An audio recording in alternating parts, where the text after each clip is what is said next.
ನಮಸ್ಕಾರ, ಬಿಎಂ ಟಿವಿಗೆ ಸ್ವಾಗತ. ನಾನು ಭಾಸ್ಕರ್ ಎಂ. ಸಾಂಕೇತಿಕವಾಗಿರಲ್ಲ, ಏನಿರುತ್ತೆ ಸಂಘರ್ಷದ ಹೋರಾಟ.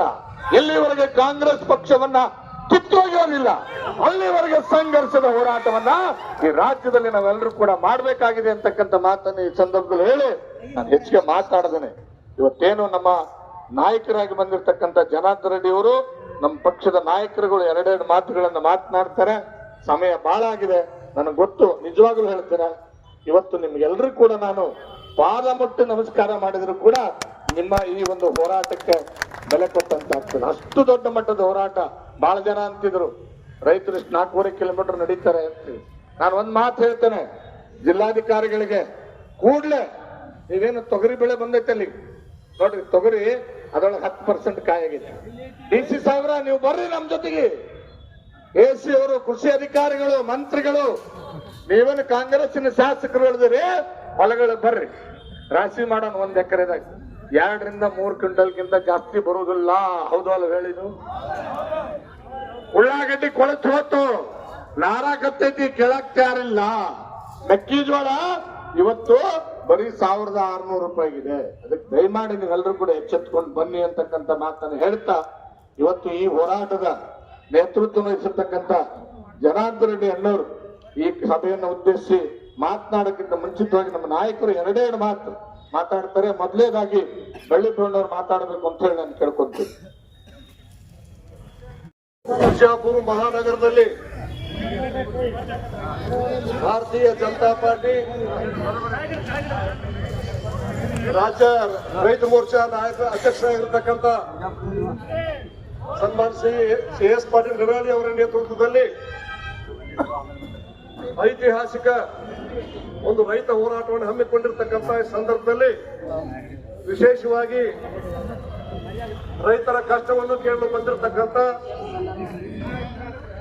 ಕರ್ನಾಟಕದಲ್ಲಿ ಪ್ರಥಮ ಬಾರಿಗೆ ಸನ್ಮಾನ್ಯ BS ಯಡಿಯೂರಪ್ಪ ಅವರು ಸರ್ಕಾರ ರಚನೆ ಮಾಡುವಲ್ಲಿ ಶಿವಪಾಲನ್ನು ವಹಿಸಿ ಇಡೀ ರಾಜ್ಯ ದೇಶಾದ್ಯಂತ ಗಮನ ಸೆಳೆದಿರ್ತಕ್ಕಂಥ ಹೆಮ್ಮೆಯ ನಾಯಕರಾಗಿರ್ತಕ್ಕಂಥ ಹಿಂದಿನ ಸಚಿವರು, ಇವತ್ತಿನ ಹಾಲಿ ಶಾಸಕರು, ನಮ್ಮ ಪಕ್ಷದ ನಾಯಕರಾಗಿರ್ತಕ್ಕಂಥ ಸನ್ಮಾನ್ಯ ಶ್ರೀ ಗಾಲಿ ಜನಾರ್ದನ್ ರೆಡ್ಡಿ ಸಾಹೇಬ್ರವರೇ, ಹಾಗೂ AS ಪಾಟೀಲ್ ನಿರಾಳಿ ಸಾಹೇಬ್ರವರೇ, ಹಾಗೂ ವಿಜುಗೌಡ್ರವರೇ, ಹಾಗೂ ಹಿಂದಿನ ಶಾಸಕರಾಗಿರ್ತ ರಮೇಶ್ ಭೂಸ್ನೂರ್ ಅವರೇ, ಹಿಂದಿನ ಸಚಿವರಾಗಿರ್ತಕ್ಕ ಅಪ್ಪಾಸಾಹೇಬ್ ಪಟ್ಟಣ ಶೆಟ್ಟಿ ಅವರೇ, ಉಮೇಶ್ ಕಾರಜೋಳ ಅವರೇ, ಹಾಗೂ ಚಂದ್ರಶೇಖರ್ ಕೌಟ್ಗಿ ಅವರೇ, ಹಾಗೂ ವೇದಿಕೆ ಮೇಲಿದ್ದಂತ ಎಲ್ಲ ಭಾರತೀಯ ಜನತಾ ಪಾರ್ಟಿಯ ಕಾರ್ಯಕರ್ತ ಬಂಧು ಭಗಿನಿಯರೇ, ಮಾಧ್ಯಮದ ಸ್ನೇಹಿತರೆ, ಮೊದಲನೇದಾಗಿ AS ಪಾಟೀಲ್ ನಿರಾಳಿ ಅವರು ಒಂದು ಐತಿಹಾಸಿಕ ಹೋರಾಟ ಮಾಡಿದ್ರು.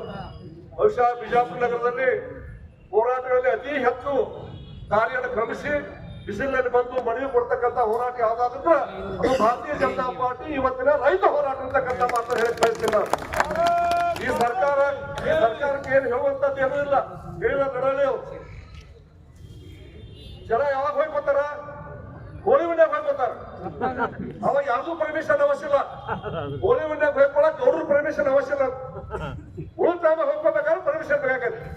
ಆದ್ರೆ ಈ ಸರ್ಕಾರ ಬಂದೈತಿ 2 ವರ್ಷ ಆಯ್ತು, 2 ವರ್ಷ ಹೋಳಿ ಮನೆ ಸರ್ಕಾರ ಹೊಯ್ಕೊಳಕಂತ ರೈತರು, ಹೆಣ್ಮಕ್ಳು, ಯುವಕರು, ರೈತರು ಆ ಗಾಡಿ ತಗೊಂಡು ಸೈಕಲ್ ಮೋಟ್ರು ತಗೊಂಡು ಸಂಜೆ ಕೆಲಸತ್ತಾವ ಡ್ರಿಂಕ್ ಅಂಡ್ ಡ್ರೈವ್.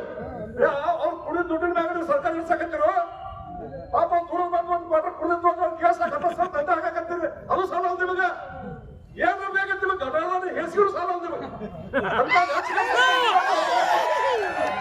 ಸರ್ಕಾರ ಇರಕ್ಕೆ ಹೋಗ್ಬೇಕು. ಎಲ್ಲಕ್ಕೂ ಮೂಲ ರೈತ ಏನ್ ಸರ್ಕಾರ ಸನ್ಮಾನ್ ನರೇಂದ್ರ ಮೋದಿ ಅವರು ಎಲ್ಲಾ ರೈತರ ಬೆಳೆಗಳಿಗೆ ಬೆಂಬಲ ಕೂಡ ಕೊಟ್ಟಿದ್ದಾರೆ. ನಿಮಗೇಂತ ಹಾಳಾಗೈತಿ, ಮಂತ್ರಿಗಳು ಇಲ್ಲಿ 2 ಮಂತ್ರಿಗಳು, ಹೆಸರಿಗೆ 2 ಮಂತ್ರಿಗಳು, ಮಹಾನ್ ಮುತ್ಸದ್ದಿಗಳು.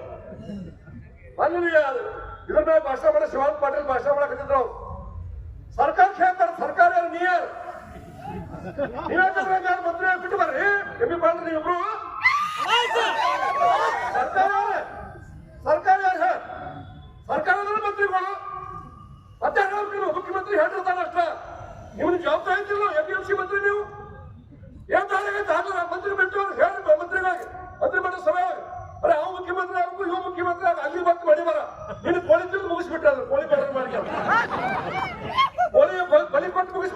ಪ್ರಾಣ ಕೋಳಿ ಏನ್ ಮಾಡಿರ್ತ ನಮಗ ಸಿದ್ದರಾಮಯ್ಯ ಅವರ ಅದು ಸಿದ್ದರಾಮಯ್ಯ ಡಿ ಕೆ ಶಿವಕುಮಾರ್ ಕೋಳಿ ನಮಗಾಗಿತ್ತ ನಿಮಗೆ ಬಹಳ ರುಚಿ ಅಂತ ಕೋಳಲ್ಲ ಅದ ತಿಳ್ರಿ ನೀವು ಕೋಳಿ ಚಂದ ಅಂತ ಹೇಳ್ರಿ ಏನ್ ನಾಟಿ ಕೋಳಿ ಯಾಕೆ ಬೆಂಕಿ ಹಚ್ಚಿದ ಕೋಳಿ ಹಾಕ್ತಿಲ್ರಿ ನೀವು ಆದ್ರೆ ಒಂದು ರೈತರ ಕಂತ ನೋಡ್ರಿ ಬಾಳ ಹೇಳಕ್ ಆಗುದಿಲ್ಲ ಭಾಳ ಟೈಮ್ ಆಗೈತಿ ಭಾಳ ತಡೆದಿರಿ ದಯವಿಟ್ಟು ನಿಮ್ಮ ಮಂತ್ರಿಗಳಿಗೆ ಕಾಂಗ್ರೆಸ್ ಶಾಸಕರಿಗೆ ಹೇಳಕ್ ಬಯಸ್ತೀನಿ ನಾನು ವಿರೋಧ ಪಕ್ಷಕ್ಕೆ ಹೋರಾಟ ಮಾಡ್ದ ನೀವೇನ್ ಮಾಡಕತ್ತೀರಿ ನಾನ್ ರೈತರ ಮುಂದೆ ಬರಕ್ ಆಗುದಿಲ್ಲ ನಿಮಗ ಇಲ್ಲಿಗೆ ನಿಮ್ಗೆ ಇತಿಸ್ತ್ರಿ ಅಂತ ತಿಳ್ಕೋರಿ ಕಾಂಗ್ರೆಸ್ ಅಂತೂ ಇದು ಇವತ್ತು ಕಾಂಗ್ರೆಸ್ ಗಟ್ಟಿ ಮುಗಿ ಅಂತ ತಿಳ್ಕೋರಿ ನೀವು ಇವತ್ತಿಂದ ಶುರು ಇದು ಚರಮಗೀತೆ ರೈತರ ಚರಮಗೀತೆ ಶುರು ಆಯ್ತು ಇವತ್ತು ಕಾಂಗ್ರೆಸ್ಸಿನ ಚರಮಗೀತೆ ಶುರು ಆಯ್ತು ಹೀಗಾಗಿ ದಯವಿಟ್ಟು ಇವತ್ತು ನಮ್ಮ ನಾಯಕರು ಬಂದಿದ್ದು ಗಾಲಿ ಜಗದೀಶ್ ಸಾಹೇಬ್ ಅಂತ ಅವ್ರು ಬಂದ್ರೆ ಸುಗಾರ ತಿಳ್ಕೊಂಡ್ರಿ ಅದನ್ನ ಅವ್ರು ಬಂದಾಗ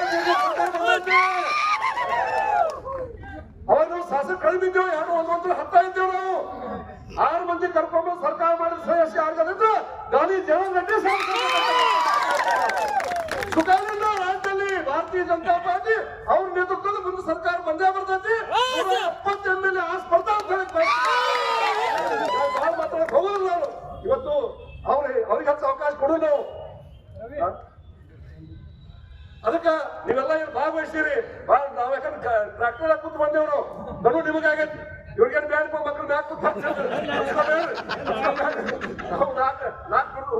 ಕಾಲ ಮೇಲೆ ತಂದು ಬಿಜಾಪುರ ಬಾಗೇವಾಡಿ ಕೊಳಸಂಗಿ ಕೋಲಾರ 4 ವರ್ಷ ಬಿಟ್ಟು 71 ವರ್ಷ ಬಿಟ್ಟಿಲ್ಲ ಮುಗ್ರು ಹೋದ್ರೆ ನಡೆದಿದ್ದಾರೆ ಇವತ್ತಿನ ಹೇಳಕ್ ಆಗಿಲ್ಲ ಇವತ್ತು ನಿಮಗೆಲ್ಲ ಧನ್ಯವಾದ ಹೇಳಿ ಎಲ್ಲ ಭಾಗ ಧನ್ಯವಾದ ಹೇಳಿ ನಿಮಗೆಲ್ಲ ಒಂದನೇ ಹೇಳಿ ಕಳಿಸ್ತೀನಿ ಮತ್ತು ಸರ್ಕಾರ ಬೇಗನೆ ಮಾಡ್ಬೇಕು ಖರೀದಿಕ್ಕೆ ಅಂತ ಶುರು ಆಗ್ಬೇಕು ಆದ್ರೆ ಹೇಳೋದು ಈ ಹೋರಾಟ ಬೇರೆ ಬೇರೆ ರೂಪ ನಡಾಡಿ ಸರ್ ತಗೋತಾರಲ್ಲ ಅದು ನಾವೆಲ್ಲ ಭಾಗವಹಿಸುವಂತಕ್ಕಂಥ ಮಾತು ಹೇಳಿ ನಮಗೆಲ್ಲ ವಂದಿಸಿದ ಮಾತನ್ನು ಮುಗಿಸ್ತಾ ಇದ್ದೇನೆ ಜೈ ಹಿಂದ್ ಜೈ ಕರ್ನಾಟಕ ಅಂತ ಗಂಗಾವತಿಯ ಶಾಸಕರು ಹಾಗೂ ಮಾಜಿ ಸಚಿವರಂತ ಜನಾರ್ದನ ರೆಡ್ಡಿ ಸಾಹೇಬ್ರೆ, ಎಸ್ ಪಾಟೀಲ್ ನರಳಿ ಅವರೇ, ಎಸ್ ಕೆ ಬೆಳ್ಳುಪ್ಪಿ ಅವರೇ, ವಿಜಯಗೌಡ್ರೆ, ಅಪ್ಪಾಸಾಬ್ ಪಟೇಲ್ ಶೆಟ್ಟಿ ಅವರೇ, ಇಲ್ಲಿ ನಡೆದಂತ ನನ್ನ ಎಲ್ಲ ರೈತ ಬಂಧುಗಳೇ ಹಾಗೂ ಪಕ್ಷದ ಪದಾಧಿಕಾರಿಗಳೇ, ನಾವು ಕೇವಲ ತೊಗರಿ ಬೆಳೆ ಅಂತ ಒಂದೇ ನಾಶ ಆಗಿಲ್ಲ. ನಮ್ಮ ಭಾಗದಲ್ಲಿ ಅತಿ ಹೆಚ್ಚು ಹತ್ತಿ ಬೆಳೀತಾರೆ. ಹತ್ತಿ ಬೆಳೆ ಸಂಪೂರ್ಣ ನಾಶ ಆದ್ರೂ ಅಳಿದುಳಿದಂತ ಹತ್ತಿ ಇವತ್ತ ಸಿಸಿ ಅದನ್ನು ಖರೀದಿ ಮಾಡ್ಲಿಕ್ಕೆ ತಯಾರಿಲ್ಲ. ಅವ್ರು ಏನಾದ್ರು ಅಪ್ಲೋಡ್ ಮಾಡ್ಬೇಕು. ಅದಕ್ಕಾಗಿ ಇವತ್ತು ನಾವು ನೆರೆ ಗುಲ್ಬರ್ಗ ಕಳಿಸ್ಬೇಕಾದ್ರೆ ಗುಲ್ಬರ್ಗದವರು ತೋರ್ತಾರ ಜಿಲ್ಲಾ ಬಂದಿ ಮಾಡಿದ್ದಾರೆ ಖರೀದಿಗೆ, ಹತ್ತಿ ಖರೀದಿ ಜಿಲ್ಲಾ ಬಂದಿ ಮಾಡಿದ್ದಾರೆ.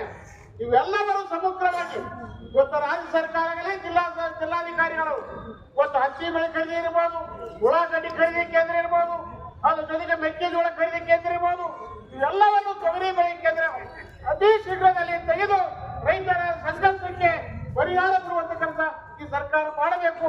ಮಾಡಲಿಲ್ಲ ಅಂದ್ರೆ ನಾವು ಸಂಘರ್ಷದ ಹಾದಿ ಹಿಡಿತೇವೆ ಅನ್ನೋದನ್ನ ಈ ಸಂದರ್ಭದಲ್ಲಿ ಹೇಳಿ ನನ್ನ ಮಾತನ್ನು ಮುಗಿಸ್ತೇನೆ. ಭಾರತ್ ಮಾತಾ ಕಿ, ಭಾರತ್ ಮಾತಾ ಕಿ. ಇವತ್ತು ಭಾರತೀಯ ಜನತಾ ಪಾರ್ಟಿ ರೈತ ಮೋರ್ಚಾದಿಂದ ಹೋರಾಟದಲ್ಲಿ ಹಮ್ಮಿಕೊಂಡಂತ ಗಂಗಾವತಿಯ ಶಾಸಕರು, ಹಿಂದಿನ ಮಾಜಿ ಸಚಿವರು ಲಕ್ಷ್ಮೀಪುತ್ರ ಅಂದ್ರೂ ತಪ್ಪಾಗಲಿಕ್ಕಿಲ್ಲ, ಅವರು ಬಂದಂತ ಅವರಿಗೆ ಈ ಸಂದರ್ಭದಲ್ಲಿ ಹೃತ್ಪೂರ್ವಕವಾಗಿ ಧನ್ಯವಾದಗಳನ್ನ ಹೇಳಲಿಕ್ಕೆ ನಾನು ಬಯಸ್ತೇನೆ. ಅದೇ ರೀತಿ ಈ ಹೋರಾಟದ ನೇತೃತ್ವ ವಹಿಸತಕ್ಕಂತ ನಮ್ಮ ಮಾಜಿ ಶಾಸಕರಾದಂತ ನಡಳ್ಳಿ ಅವರೇ, ಇದೀಗ ತಮ್ಮೆಲ್ಲರನ್ನ ಉದ್ದೇಶಿಸಿ ಮಾತನಾಡ್ತಕ್ಕಂಥ ಎಸ್ ಕೆ ಬೆಳ್ಳುಬ್ಬಿ ಅವರೇ, ರೋಸ್ನೂರ್ ಅವರೇ, ಅಪ್ಪಾಸಾಬ್ ಪಟೇಲ್ ಶೆಟ್ಟಿ ಅವರೇ, ಮಹಾನಗರ ಪಾಲಿಕೆಯ ಸದಸ್ಯರೇ, ತಾಯಂದಿರೇ, ಇವತ್ತು 4.5 ಕಿಲೋಮೀಟರ್ ಸತತವಾಗಿ ಉರಿ ಬಿಸಿಲಿನಲ್ಲಿ ನಡ್ಕೊಟ್ಟು ಬಂದಂತ ಎಲ್ಲ ರೈತಾಪಿ ಬಂಧುಗಳಿಗೆ ನಾನು ಧನ್ಯವಾದಗಳನ್ನ ಹೇಳಿಕೆ ನಾನು ಬಯಸ್ತೇನೆ. ಇವತ್ತು ಈ ಹೋರಾಟದಲ್ಲಿ ಈಗಾಗಲೇ ನಮ್ಮ ನಡಳ್ಳಿಯವರು ಬಹಳ ಮಾರ್ಮಿಕವಾಗಿ ಮಾತನಾಡಿದರು. ಈ ಕಾಂಗ್ರೆಸ್ ಸರ್ಕಾರ 2.5 ವರ್ಷದಲ್ಲಿ ಏನ್ ಮಾಡಿದೆ ಅನ್ನೋದನ್ನ ನಾವೆಲ್ಲ ಆತ್ಮಲೋಕನ ಮಾಡ್ಕೋಬೇಕಾಗ್ಯದ. ಪ್ರತಿಯೊಂದು ಸಮಾಜದಲ್ಲಿ, ಪ್ರತಿಯೊಂದು ಯುವಕರಲ್ಲಿ, ಹೆಣ್ಣು ಮಕ್ಕಳಲ್ಲಿ ನಿಮ್ಮೆಲ್ಲರಿಗೆ ನಾನು ವಿನಂತಿ ಮಾಡ್ಕೋತೀನಿ, ಈ 2.5 ವರ್ಷದಲ್ಲಿ 5 ಫ್ರೀ ಬಿಕ್ಕಿ ಬಾಟೆಯನ್ನು ಕೊಟ್ಟು ಇವತ್ತು ಸರ್ಕಾರದ ರಚನೆಯನ್ನ ಮಾಡಿ ಇವತ್ತು ಯಾರಿಗೂ ಕೂಡ ಒಂದು ರೈತನ ಕಣ್ಣೀರು ಒರೆಸ್ತಕ್ಕಂತ ಮಾಡಲಾರ್ದ ಕೆಲಸ ಯಾವ್ದಾದ್ರು ಮಾಡಿದ್ರೆ ಅದು ಕಾಂಗ್ರೆಸ್ ಸರ್ಕಾರ ಅಂತ ಹೇಳಿಕ್ಕೆ ನಾನು ಬಯಸ್ತೇನೆ. ಆದ್ರೆ ಇವತ್ತು ಉಳ್ಳಾಗಡ್ಡಿ ಇರ್ಬೋದು, ತೊಗರಿ ಇರ್ಬೋದು, ಇವತ್ತು ಅನೇಕ ಇವತ್ತು ಮೆಕ್ಕೆಜೋಳ ಇರ್ಬೋದು, ಇವತ್ತು ಕೇಂದ್ರದಲ್ಲಿ ಇವತ್ತು ಸರ್ಕಾರದಲ್ಲಿ ಇರ್ತಕ್ಕಂಥ ಮಂತ್ರಿಗಳು ಏನ್ ಮಾಡಿದ್ರು ಅನ್ನೋದನ್ನ ನಾವೆಲ್ಲ ಕೇಳಬೇಕಾಗಿದೆ. ನೀವು ಎಲ್ಲರೂ ಸುಮ್ಮನೆ ಯಾವ ಮಂತ್ರಿ ಬರೋಣ ನೀವು ಹೋಗಿ ಅವ್ರ ಜೊತೆ ಕುತ್ಕೊಂಡು ಫೋಟೋ ತಕ್ಕೊಂಡು ಹೋಗುದು ಮಾಡೋದು ಬೇಡ. ಇವತ್ತು ನಮ್ಮ ರೈತರ ಕಣ್ಣೀರು ಇವತ್ತು ಮಳೆ ಬಂತು, ಎಷ್ಟು ಬೆಳೆ ಹಾನಿ ಆಯ್ತು. ಇವತ್ತು 76 ದಿವಸ ಧರಣಿ ಸತ್ಯಾಗ್ರಹ ಕೊಟ್ಟಂತ ಸರ್ಕಾರಿ ವೈದ್ಯಕೀಯ ಕಾಲೇಜಿನಲ್ಲಿ ಅವರಿಗೆ ಕೂಡ ಕರೆದು ಅವರಿಗೆ ಅವಮಾನ ಮಾಡಿ ಕಳಿಸೋದು. ಅದ್ರ ಜೊತೆಯಲ್ಲಿ ಇವತ್ತು ರೈತರು ಪ್ರತಿಯೊಂದು ಬೆಳೆ ಕಳ್ಕೊಂಡು ಬೀದಿಗಿಳಿರ್ತಕ್ಕಂಥ ಪರಿಸ್ಥಿತಿ ಉದ್ಭವ ಆಯ್ತು. ಇಷ್ಟೆಲ್ಲ ಆದ್ರೂ ಕೂಡ ನಾವು ಸುಮ್ಮನೆ ಕೂತ್ರೆ ಇವತ್ತು ನಮ್ಮ ಮುಂದಿನ ದಿನಮಾನಗಳಲ್ಲಿ ನಮ್ಮ ರೈತರಿಗೆ ಕಣ್ಣೀರು ಒರೆಸ್ತಕ್ಕಂಥ ಪುಣ್ಯಾತ್ಮರು ಯಾರು ಇಲ್ಲ. ಅದು ಮುಂದೆ ಯಾರಾದ್ರೂ ಬರ್ಬೇಕಾದ್ರೆ ಸಾಮಾನ್ಯ BS ಯಡಿಯೂರಪ್ಪನವ್ರು ಬರ್ಬೇಕು, ಮತ್ತೆ ಮುಂದೆ ಬರ್ತಕ್ಕಂಥ ನಮ್ಮ ದೇಶದ ಪ್ರಧಾನಿ ನರೇಂದ್ರ ಮೋದಿ ಅವರು ಬರ್ಬೇಕಾಗ್ತದೆ ಅಂತಕ್ಕಂಥ ಮಾತನ್ನ ಈ ಸಂದರ್ಭದಲ್ಲಿ ನಾನು ಹೇಳಿಕೆ ಬಯಸ್ತೀನಿ ಬಂಧುಗಳೇ.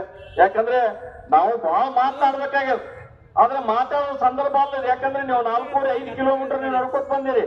ಇದೇ ಹೇಳಿರಲ್ಲ ಎಷ್ಟೇ ಬೆಳೆದವರು ನಾವೆಲ್ಲ ಟ್ರ್ಯಾಕ್ಟರ್ ನಿಂತು ಬಂದೀವಿ, ನೀವು ನಡ್ಕೊತ್ ಬಂದಿರಿ, ಮಕ್ಳು ಮ್ಯಾಗ್ ನಿಂತು ಮಾತಾಡ್ತಾರ ಅಂತ ನೀವು ಬೈಬಾರ್ದು.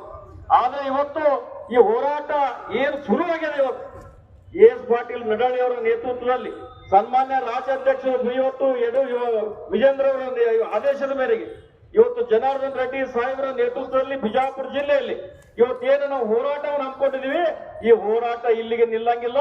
ಈ ಹೋರಾಟ ಪ್ರತಿಯೊಂದರ ಅಕೌಂಟ್ಗೆ ಬಂದು ದುಡ್ಡು ತಲುಪುವವರೆಗೆ ನಾವು ಹೋರಾಟವನ್ನು ಮಾಡ್ತೀವಿ ಅಂತಕ್ಕಂಥ ಮಾತನ್ನು ಈ ಸಂದರ್ಭದಲ್ಲಿ ನಾನು ಹೇಳಿಕೆ ಬಯಸ್ತೇನೆ. ಆ ದಿಶೆಯಲ್ಲಿ ಇವತ್ತು ಹೋರಾಟದಲ್ಲಿ ಪಾಲ್ಗೊಂಡು ಇವತ್ತು ಇಲ್ಲಿವರೆಗೆ ಬಂದಂತ ತಮ್ಮೆಲ್ಲರಿಗೆ, ತಾಯಂದ್ರಿಗೆ, ಯುವಕರಿಗೆ, ಹಿರಿಯರಿಗೆ ತಮ್ಮೆಲ್ಲರಿಗೆ ಒಂದಿಶೆ ನಾನು ಒಂದೆರಡು ಮಾತುಗಳಿಗೆ ವಿರಾಮ ಹೇಳ್ತೇನೆ. ಸಂದರ್ಭದಲ್ಲಿ ನಮ್ಮ ರಾಜಕೀಯ ನಾಯಕ ಭಾರತೀಯ ಜನತಾ ಪಕ್ಷದ ರಾಜ್ಯದ ಅಧ್ಯಕ್ಷರಂತ BY ವಿಜಯ್ ಹೋದ ತಕ್ಷಣ ಸರ್ಕಾರ ಕಡಗಡ ನಡೆಸಿತು 3,300 ಅನೌನ್ಸ್ ಮಾಡಿದ್ರು. ಆದ್ರೆ ಮುಖ್ಯವಾಗಿ ವಿಜಯಪುರ ಸಮಸ್ಯೆ ಅದ ಒಂದು ಏನಂದ್ರ ದ್ರಾಕ್ಷಿ ಬೆಳೆಗಾರರು ಇನ್ಶೂರೆನ್ಸ್ ಪ್ರೀಮಿಯಂ ಕಟ್ಟಿದ್ರು ಕೂಡ ಕಳೆದ 5-6 ತಿಂಗಳಿಂದ ಇನ್ಶೂರೆನ್ಸ್ ಅನ್ನ ಹಣವನ್ನು ಬಿಡುಗಡೆ ಮಾಡಬೇಕ ಸರ್ಕಾರ. ಇವತ್ತು ಕೇಂದ್ರದ ಯೋಜನೆ ಆಗಿದ್ರಿಂದ ನರೇಂದ್ರ ಮೋದಿ ಹೆಸರು ಬರ್ತಕ್ಕಂಥ ಅದು 4 ತಿಂಗಳಿಂದ ಅದು ತಡೆ ಹಿಡಿದಿತ್ತು. ದುರ್ದೈವ ಅಂದ್ರೆ ಕಾಂಗ್ರೆಸ್ ಸರ್ಕಾರದ್ದು ಆ ಹೋರಾಟಕ್ಕೆ ಬರ್ತಕ್ಕಂಥ DC ಆಫೀಸ್ ಮುಂದೆ, ಆ ಹಾರ್ಟಿಕಲ್ಚರ್ ಆಫೀಸ್ ಮುಂದೆ ಯಾರು ಬರ್ತಿದ್ರ ಅಂತ ನೋಡಿ ನಾವೊಂದು ವಿರೋಧ ಪಕ್ಷ BJP ಹೋಗ್ಲೇಬೇಕು, ಹೋಗ್ತಿದ್ವಿ ನಾವು. ಆದ್ರೆ ಈ ಉಸ್ತುವಾರಿ MB ಪಾಟೀಲ್ ಮಂತ್ರಿ ಇಲ್ಲಿ ಅವ್ರು ಪಟ್ಟ ಶಿಷ್ಯರಲ್ಲಿ ಬಂದು ಕೊಟ್ಟಿರ್ತಕ್ಕಂಥ ಆಗ್ತಕ್ಕಂಥ ಒಂದು ಸನ್ನಿವೇಶಕ್ಕೆ ನೋಡಿದ್ವಿ ನಾವು. ಇವತ್ತು ಯಾವಾಗ ನಾವು ಭಾರತೀಯ ಜನತಾ ಪಕ್ಷ ದ್ರಾಕ್ಷಿ ಬೆಳೆಗಾರರಿಗೆ ವಿಮೆ ಲೇಟ್ ಆಕೈತಿ ಅವಾಗ ಹೋರಾಟವನ್ನು ನಂಬ್ಕೊಂಡಿವು. ಅವಾಗ ಅವ್ರು ಯಾವಾಗ ಜಾಗೃತರಾದ್ರು. ನಮ್ಮ ಹೋರಾಟ 2ನೇ ತಾರೀಕು ಮಾಡಬೇಕಾಗಿತ್ತು. ಜನಾರ್ದನ್ ರೆಡ್ಡಿ ಸಾಹೇಬ್ ಬರ್ತಾರ, ನಡಾಳಿ ಅವ್ರು ಸೀರಿಯಸ್ ಆಗಿ ಹೋರಾಟ ತಗೋತಾರ ಗೊತ್ತಾದ ತಕ್ಷಣ ಇವ್ರು ಕೂಡಲೇ ಈಗ ದ್ರಾಕ್ಷಿ ಬೆಳೆಗಾರ ಬಿಜಾಪುರದಲ್ಲಿ ವಿಮೆ ಕಂತ ಬಿಡುಗಡೆ ಮಾಡ್ಯಾರು. ಊರಿಗೆ 60 ಅಂದ್ರೆ 30 ಮಂದಿಗೆ ಅಂದ್ರೆ ಮಂದಿಗೆ ಸುಮ್ನೆ ಬಿಡುಗಡೆ ಮಾಡಿವ ಅಂತ ಹೇಳಿ ಸಂಭಾಷಣೆ ಮಾಡ್ಯಾರ.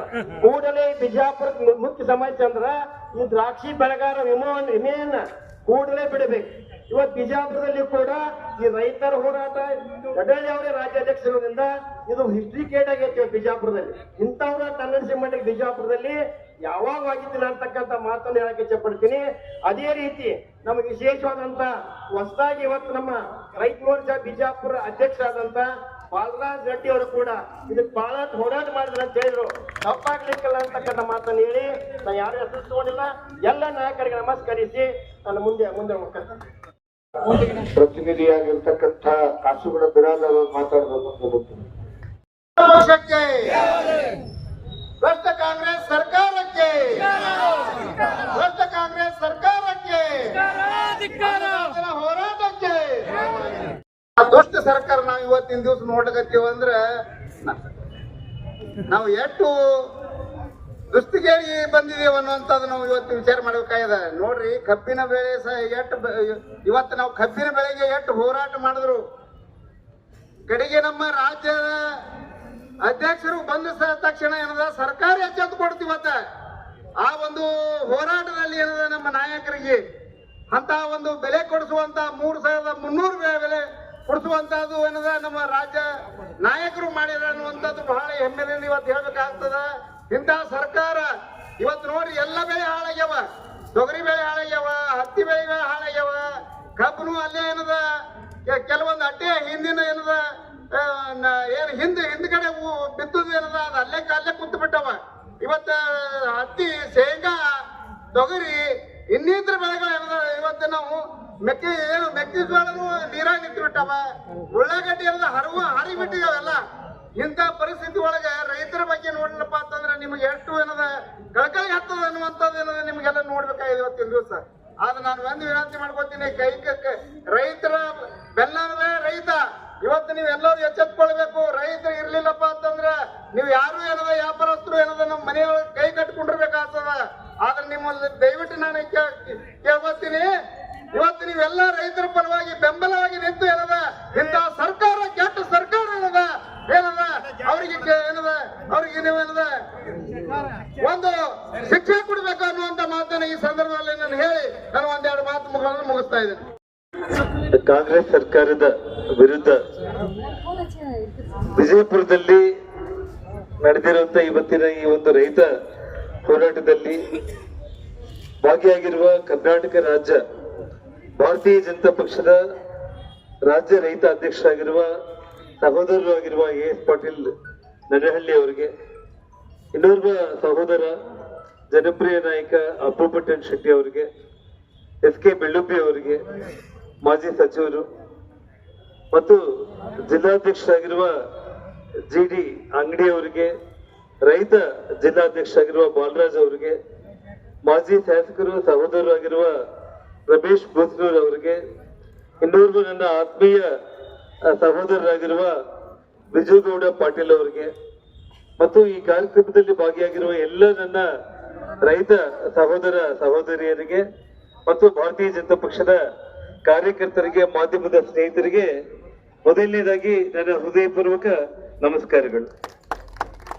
ಬಂಧುಗಳೇ, ಈಗಾಗಲೇ ನಮ್ಮ ನಡಹಳ್ಳಿ ಅವರು ಬಹಳಷ್ಟು ವಿಚಾರಗಳನ್ನ ಬಹಳ ಅಚ್ಚುಕಟ್ಟಾಗಿ ಆವೇಶಭರಿತವಾಗಿ ಬೆಳ್ಳುಬ್ಬಿ ಅವರು, ರಮೇಶ್ ಬಸ್ಲೂರ್ ಅವರು, ನಮ್ಮ ವಿಜಯಗೌಡ ಪಾಟೀಲ್ರು ಎಲ್ಲರೂ ಕೂಡ ಈಗಾಗಲೇ ಮಾತಾಡಿದ್ದಾರೆ. ವಿಷಯ ಏನು ಅಂತಂದ್ರೆ, ನಿಮಗೆಲ್ಲ ಗೊತ್ತಿರುವಂತ ಸತ್ಯ ನಿಮ್ ಕಣ್ಮುಂದೆ ಇರುವಂತದ್ದು. ಇವತ್ತು ರೈತರ ಕಣ್ಣೀರು ಒರೆಸ್ಬೇಕನ್ನೋ ಪರಿಸ್ಥಿತಿಯಲ್ಲಿ ಈ ಸರ್ಕಾರ ಇಲ್ಲ. ಕಾಂಗ್ರೆಸ್ ಪಕ್ಷದ ಹೈಕಮಾಂಡ್ ಸೋನಿಯಾ ಗಾಂಧಿ, ರಾಹುಲ್ ಗಾಂಧಿ ಅವರು ಡಿ ಕೆ ಶಿವಕುಮಾರ್ ಅವ್ರನ್ನ ಮುಖ್ಯಮಂತ್ರಿ ಮಾಡೋದಕ್ಕೆ, ಡಿ ಕೆ ಶಿವಕುಮಾರ್ ಅವರ ಕಣ್ಣೀರು ಒರೆಸೋದಕ್ಕೆ ಸಿದ್ದರಾಮಯ್ಯ ಅವರಿಗೆ ನಾಟಿ ಕೋಳಿ ಸಾರನ್ನ ತಿನ್ನಿಸಿ ಸೀಟಿಂದ ಇಳಿಸೋ ಪ್ರಯತ್ನ ಮಾಡ್ತಾ ಇದ್ದಾರೆ. ಬಂಧುಗಳು,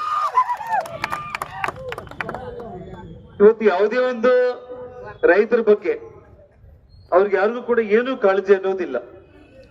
ಸನ್ಮಾನ್ಯ ನರೇಂದ್ರ ಮೋದಿಜಿಯವರು ರೈತರ ಮಕ್ಕಳಿಗೆ ವಿದ್ಯಾನಿಧಿ ಅನ್ನುವಂತ ಯೋಜನೆಯನ್ನು ಕೊಟ್ಟು ರೈತರ ಮಕ್ಕಳು IAS IPS ಆಗ್ಬೇಕು, ಡಾಕ್ಟರ್ಗಳಾಗ್ಬೇಕು, ಇಂಜಿನಿಯರ್ಗಳಾಗ್ಬೇಕು ಅಂತೇಳಿ ಏನು ವಿದ್ಯಾನಿಧಿ ಯೋಜನೆಯನ್ನು ಕೊಟ್ರೆ ಅದನ್ನ ಬಂದ್ ಮಾಡಿ ಅದನ್ನ ದುರುಪಯೋಗ ಮಾಡಿಕೊಂಡು ಅದನ್ನ ಬೇರೆ ಬೇರೆ ವಿಚಾರಗಳಿಗೆ ಅದನ್ನ ಬಳಸ್ಕೊಳ್ಳುವಂತ ಒಂದು ಪರಿಸ್ಥಿತಿ. ಅದೇ ಒಂದು ರೀತಿಯಲ್ಲಿ ಕೇಂದ್ರ ಸರ್ಕಾರದಿಂದ 6,000 ರೂಪಾಯಿ ಹಣ ಕೊಟ್ರೆ, ಸನ್ಮಾನ್ಯ ಯಡಿಯೂರಪ್ಪ ಅವರು ಹಿಂದೆ ಮುಖ್ಯಮಂತ್ರಿಗಳಾಗಿದ್ದಾಗ 4,000 ಹಣ ಜೋಡಿಸಿ 10,000 ರೂಪಾಯಿ ರೈತರ ನೇರವಾಗಿ ಅವ್ರ ಅಕೌಂಟ್ಗೆ ಜಮಾ ಮಾಡಿದ್ದನ್ನ ತಾವೆಲ್ಲರೂ ಕೂಡ ಕಣ್ತುಂಬ ನೋಡಿದೀರ. ಆದ್ರೆ ಇವತ್ತು ಯಾವುದೇ ಒಂದು ರೀತಿಯಲ್ಲಿ ಇವತ್ತು ನಮ್ಮ ವಿಜಯಪುರದಲ್ಲಿ ವಿಶೇಷವಾಗಿ ತೊಗರಿ ಬೆಳೆ ಆಗಿರ್ಬೋದು, ಮೊಕ್ಕಜೋಳಿ ಆಗಿರ್ಬೋದು, ಇವತ್ತು ಉಳ್ಳಾಗಡ್ಡಿ ಆಗಿರ್ಬೋದು, ಅದಕ್ಕೆ ಇವತ್ತು ಯಾವುದೇ ಒಂದು ಖರೀದಿ ಮಾಡುವ ಕೇಂದ್ರಗಳನ್ನ ಓಪನ್ ಮಾಡ್ತಾ ಇಲ್ಲ. ಇನ್ನು ಮುಖ್ಯವಾಗಿ ದ್ರಾಕ್ಷ ಬೆಳೆ ರೈತರೆಲ್ಲರೂ ಕೂಡ ಇನ್ಶೂರೆನ್ಸ್ ಅನ್ನ ಕೇಳ್ತಾ ಇದ್ರು ಕೂಡ ಈ ಸರ್ಕಾರ ಆ ರೈತರ ಪರವಾಗಿ ಆ ದ್ರಾಕ್ಷ ಬೆಳೆಗೆ ಇನ್ಶೂರೆನ್ಸ್ ಅನ್ನು ಕೂಡ ಕೊಡುವಂತ ಒಂದು ಪ್ರಯತ್ನ ಮಾಡ್ತಾ ಇಲ್ಲ ಅಂತಂದ್ರೆ ರೈತರ ಇಡೀ ಶಾಪದಿಂದಾನೇ ಈ ಕಾಂಗ್ರೆಸ್ ಸರ್ಕಾರ ಪತನ ಆಗುತ್ತೆ ಅನ್ನೋದ್ರಲ್ಲಿ ಎರಡನೇ ಮಾತೇ ಇಲ್ಲ.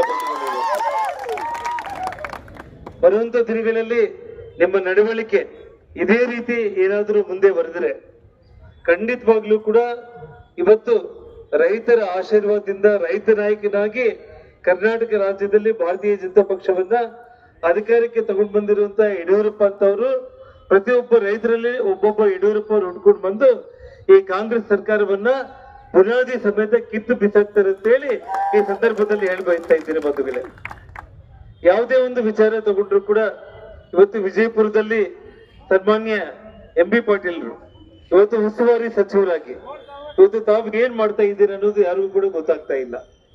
ಇವತ್ತು ಸಿದ್ದರಾಮಯ್ಯ DK ಶಿವಕುಮಾರ್ ಜಗಳದಲ್ಲಿ ಮಧ್ಯದಲ್ಲಿ ಇವರು ಮುಖ್ಯಮಂತ್ರಿ ಆಗ್ಬೇಕಂತ ಹೇಳಿ ಆಸೆ ಇಟ್ಕೊಂಡು ಏನಾದ್ರು ಲಾಬಿ ಮಾಡಿ ರಾತ್ರಿ ಹಗಲು ಬಿಜಾಪುರ್ನ ಬಿಟ್ಟು ಇವತ್ತು ನೀವು ಬೆಂಗಳೂರಲ್ಲಿ ನಿಮ್ಮ ಅಧಿಕಾರಕ್ಕೋಸ್ಕರ ಏನಾದ್ರು ಲಾಬಿ ಮಾಡ್ತಾ ಇದ್ರೇನೋ ಗೊತ್ತಾಗ್ತಾ ಇಲ್ಲ. ರೈತರಿಗೋಸ್ಕರ ಈ ರಾಜ್ಯದ ಮುಖ್ಯಮಂತ್ರಿಗಳು MB ಪಾಟೀಲ್ರು DK ಶಿವಕುಮಾರ್ ಅವರು ಒಂದೇ ಒಂದು ಗಂಟೆ ಸರ್ ನೀವು ಯೋಚನೆ ಮಾಡಿದ್ರೆ ಇಲ್ಲಿರೋ ಜನರ ಸಮಸ್ಯೆನ ಬಗೆಹರಿಸಬಹುದು.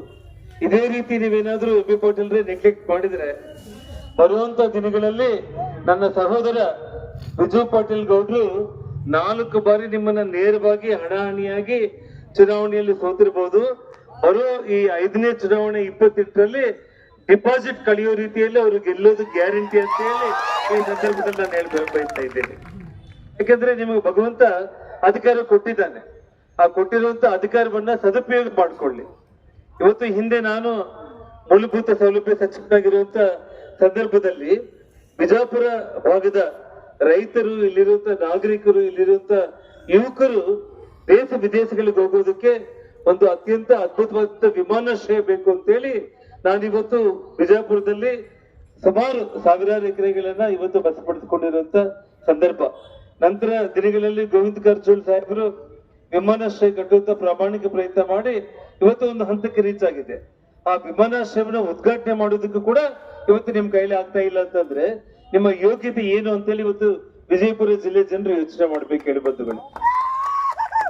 ಹಾಗಾಗಿ ಇವತ್ತು ರೈತರ ಹಿತದೃಷ್ಟಿಯಿಂದ ತಾವೇನಾದ್ರೂ ಕೂಡ ಗಂಭೀರವಾಗಿ ಖರೀದಿ ಕೇಂದ್ರಗಳನ್ನ ಓಪನ್ ಮಾಡೋದ್ರ ಮೂಲಕ ದ್ರಾಕ್ಷಾ ಬೆಳೆಗಾರರಿಗೆ ಇನ್ಶೂರೆನ್ಸ್ ಕೊಡುವುದಿಲ್ಲ ಅಂತಂದ್ರೆ ಈ ಬೆಳಗಾವಿ ಅಧಿವೇಶನದಲ್ಲಿ ನಿಮ್ಮನ್ನಂತೂ ನಾವು ಯಾವ ರೀತಿ ಇವತ್ತು ಇಡೀ ಬೆಳಗಾವಿ ಅಧಿವೇಶನದಲ್ಲಿ ನಮ್ಮ ಉತ್ತರ ಕರ್ನಾಟಕ ಭಾಗದ ನಮ್ಮ ರೈತರ ಪರವಾಗಿ ಇವತ್ತು ನಮ್ಮ ಹೋರಾಟ ಇರುತ್ತೆ.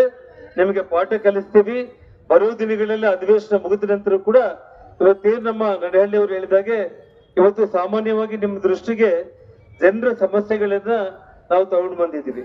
ಇದನ್ನ ತಾವು ಪರಿಹಾರ ಮಾಡಿಲ್ಲ ಅಂತಂದ್ರೆ ಬಹಳ ಗಂಭೀರವಾದಂತ ಹೋರಾಟ ವಿಜಯಪುರದಲ್ಲಿ ಆಗೇ ಆಗುತ್ತೆ. ಆ ಹೋರಾಟಕ್ಕೂ ಮತ್ತು ನನ್ನ ಎಲ್ಲ ಸಹೋದರರ ಜೊತೆಗೂಡಿ ನಿಮ್ಮೊಂದಿಗೆ ಮತ್ತೆ ನಾನು ನಿಮ್ಮ ಮುಂದೆ ನಿಂತ್ಕೊಂಡಿರ್ತೀನಿ ಅನ್ನೋ ಮಾತನ್ನು ಹೇಳಿ ಈ ಸಂದರ್ಭದಲ್ಲಿ ಈ 4 ಮಾತುಗಳನ್ನ ಮುಕ್ತಾಯ ಮಾಡ್ತಾ ಇದ್ದೇನೆ. ಜೈ ಹಿಂದ್, ಜೈ ಕರ್ನಾಟಕ, ಜೈ ರೈತ.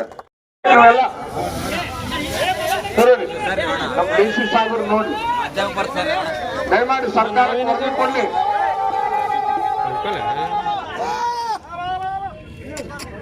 ದಯಮಾಡಿ ಮುಖ್ಯಮಂತ್ರಿಗೆ ರೈತ ವಿರೋಧಿ ಕಾಂಗ್ರೆಸ್ ಸರ್ಕಾರಕ್ಕೆ, ಉಳ್ಳಾಗಡ್ಡಿಗೆ ಖರೀದಿ ಕೇಂದ್ರ ತೆಗೆಯದ ಕಾಂಗ್ರೆಸ್ ಸರ್ಕಾರಕ್ಕೆ, ಮೆಕ್ಕೆಜೋಳಕ್ಕೆ ಖರೀದಿ ಕೇಂದ್ರ ತೆಗೆಯದ ಕಾಂಗ್ರೆಸ್ ಸರ್ಕಾರಕ್ಕೆ, ತೊಗರಿ ಬೆಳೆಗೆ ದಯಮಾಡಿ ಬಿಡಪ್ಪ, ತೊಗರಿ ಬೇಡ, ದಯಮಾಡಿ ಅಷ್ಟೇ ಇರಲಿ. ಮಾನ್ಯ ಜಿಲ್ಲಾಧಿಕಾರಿಗಳು ಬರೋವರೆಗೆ ಹೋರಾಟ ಮುಂದುವರಿತು. ಹೌದಲ್ವ? ಎಲ್ಲಿವರೆಗೆ ದಯಮಾಡಿ ಎಲ್ಲಿ ನಾವೆಲ್ಲ ಬಾರ್ಕೊಳ್ತೇವೆ ಬಂದು ನಮ್ದು ಚಾಟಿ ಇದು ಬರೀ ಇಷ್ಟೇ ಮೈಂದ ಐತಂತ ಅನ್ಕೊಂಡ್ರಿ. ಮಾನ್ಯ ಮುಖ್ಯಮಂತ್ರಿಗಳೇ, ಮಂತ್ರಿಗಳೇ, ಮುಂದಿನ ದಿನಮಾನಗಳಲ್ಲಿ ಇಂಡಿಯಾ ಕೊನೆ ಹಳ್ಳಿಯಿಂದ ಹಿಡ್ಕೊಂಡು ಈ ವಿಜಯಪುರ ಜಿಲ್ಲೆಯ 650 ಹಳ್ಳಿಗಳಲ್ಲಿ ರೈತರ ಹೋರಾಟವನ್ನ ರೂಪಿಸ್ತೇವೆ. ಇದು ಗಮನದಲ್ಲಿರಲಿ. ಅದಕ್ಕೆ ನಾನು ವಿನಂತಿ ಮಾಡ್ತೀನಿ, ಆದಷ್ಟು ಬೇಗ ಜಿಲ್ಲಾಧಿಕಾರಿಗಳು ವಿಶೇಷವಾಗಿ ಇವತ್ತು ನಮ್ಮೆಲ್ಲ ಹೋರಾಟಕ್ಕೆ ಪೊಲೀಸ್ ಇಲಾಖೆ ಅಧಿಕಾರಿಗಳು ಸಹಕಾರ ಕೊಟ್ಟಿದ್ದಾರೆ. ಅವ್ರಿಗೆಲ್ಲರಿಗೂ ಕೂಡ ನನ್ನ ರೈತರ ಪರವಾಗಿ, ನನ್ನ ಪಕ್ಷದ ಪರವಾಗಿ ಅಭಿನಂದನೆಗಳನ್ನು ಸಲ್ಲಿಸ್ತೇನೆ. ಯಾಕಂದ್ರೆ ಅವರೆಲ್ಲರೂ ರೈತರ ಮಕ್ಕಳು. ಹೀಗಾಗಿ ಈ ಹೋರಾಟ ಅತ್ಯಂತ ಯಶಸ್ವಿ ಆಗ್ಲಿಕ್ಕೆ ಅವರು ಕೂಡ ನಮ್ಗೆ ಸಹಕಾರ ಕೊಟ್ಟಿದ್ದಾರೆ. ಅವರಿಗೂ ಅಭಿನಂದನೆಗಳು. ಅದೇ ರೀತಿ ಡಿ ಸಿ ಸಾಹೇಬರು ಇಲ್ಲಿ ಬಂದು ತೊಗರಿ ಬೆಳೆ ಏನ್ ಹಾಳಾಗೈತಿ, ನಮ್ಮ ಜಿಲ್ಲೆಯಲ್ಲಿ 7,50,000 ಹೆಕ್ಟೇರ್ ಪ್ರದೇಶ ಹಾಳಾಗೈತಿ. 7,50,000 ಹೆಕ್ಟೇರ್ ಪ್ರದೇಶ ಹಾಳಾಗೈತಿ. ಅದೆಲ್ಲದಕ್ಕೂ ಕೂಡ ಕೇಂದ್ರ ಸರ್ಕಾರದ NDRF, SDRF ಏನ್ ಕೊಡ್ಬೇಕಲ್ಲ ಸಾಹೇಬ್ರ,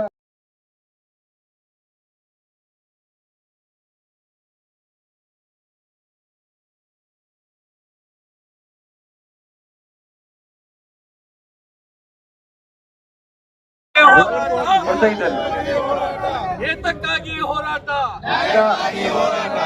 ಒಂದೇ ನಿಮಿಷ ದಯಮಾಡಿ ಇಲ್ಲಿ ಕೇಳಿ. ಈ ಸರ್ಕಾರ ಯಾವ ಸರ್ಕಾರ? ಯಾವ ಸರ್ಕಾರ? ಯಾವ ಸರ್ಕಾರ? ಸರ್ಕಾರ ಅಂತ ಸರ್ಕಾರ, ಸರ್ಕಾರ ಅಂತ ಸರ್ಕಾರ, ಸರ್ಕಾರ ಅಂತ ಸರ್ಕಾರ, ಮರ್ಡರ್ ಅಂತೆ ಮರ್ಡರ್, ಸಿಎಂ ಇಂದ ಮರ್ಡರ್, ಸರ್ಕಾರ ಅಂತ ಸರ್ಕಾರ. ಮಾನ್ಯ ಜಿಲ್ಲಾಧಿಕಾರಿಗಳು ನಮ್ಮ ಜಮಾಲ್ ರೆಡ್ಡಿ ಅವರು ನಮ್ಮೆಲ್ಲ ನಾಯಕರು ದಯಮಾಡಿ ಒಂದು ಸ್ವಲ್ಪ ಅವಕಾಶ ಮಾಡಿಕೊಡ್ಬೇಕು. ಈತ ಸರ್ಕಾರ ಅದು ಯಾವ್ದಾರೆ ಆದ್ರೂ ಕಾಂಗ್ರೆಸ್ ಸರ್ಕಾರ. ಈ ಹಡಿಬಿಟ್ಟಿ ಕಾಂಗ್ರೆಸ್ ಸರ್ಕಾರಕ್ಕೆ ತಕ್ಕ ಪಾಠ ಕಲಿಸುವವರಿಗೆ ರೈತರು ಎತ್ತರಿಸ್ಕೊಳ್ಬೇಕು. ಯಾಕಂತಂದ್ರ ಬೆಳೆಗೆ ಯಾವುದೇ ನ್ಯಾಯಯುತವಾಗಿ ಬೆಂಬಲ ಬೆಲೆ ಕೊಡ್ತಾ ಇಲ್ಲ. ಕಬ್ಬಿನ ಬೆಲೆ ಹೋರಾಟ ಮಾಡ್ಕೋಬೇಕು, ಉಳ್ಳಾಗಡ್ಡಿ ಹೋರಾಟ ಮಾಡ್ಕೋಬೇಕು, ಹೋರಾಟ ಮಾಡ್ಕೋಬೇಕು. ಯಾವುದೇ ಅಲ್ಲಿ ಸೂಕ್ತವಾಗಿ ರೈತರಿಗೆ ಕಣ್ಣೀರು ಒರೆಸುವಂತ ಕೆಲಸ ಈ ರಾಜ್ಯ ಸರ್ಕಾರ, ಈ ಭ್ರಷ್ಟ ಮುಖ್ಯಮಂತ್ರಿ ಮಾಡಕ್ಕೆ ತಯಾರಿಲ್ಲ. ಯಾಕೆಂದ್ರೆ